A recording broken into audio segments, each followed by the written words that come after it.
Hello everyone, welcome back to this series. In this video, we're going to take the next step toward real-world validation. So far, we've been working with an electrical model. Now we'll import measured S parameters data and compare it directly with our simulation results. This is where we start seeing how theory aligns with reality.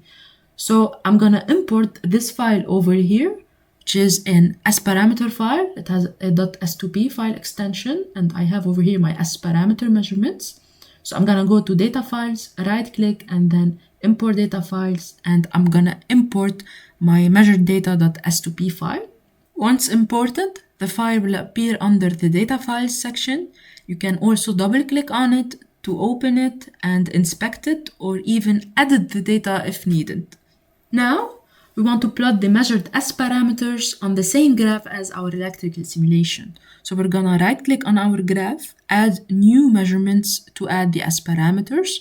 But in the data source section, we need to specify the imported file that we just imported.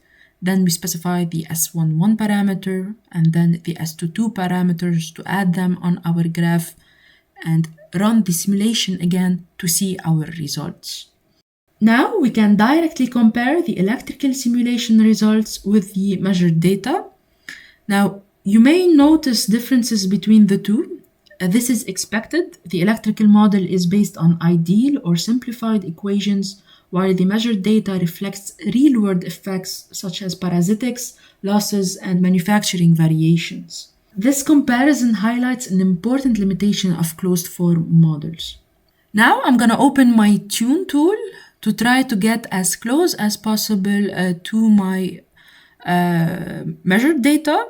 So I'm gonna use my Tune to change the parameters to see if I can get the electrical design to be as close as possible to my actual measured data, my real-life measurements. Now, this comparison highlights an important limitation of closed-form models. They're fast and useful, but they don't capture the full physical behavior of the structure. That's exactly why electromagnetic simulation is needed. In the next video, we'll extract this design into AXIEM, which is a 2.5D method of moment solver, and run a full electromagnetic simulation. You'll see that the electromagnetic results align much more closely with the measured data since they account for the actual geometry of the filter. At this point, we've connected the design, tuned it, and compared it with measured data. Next, we move into EM simulation to complete the workflow.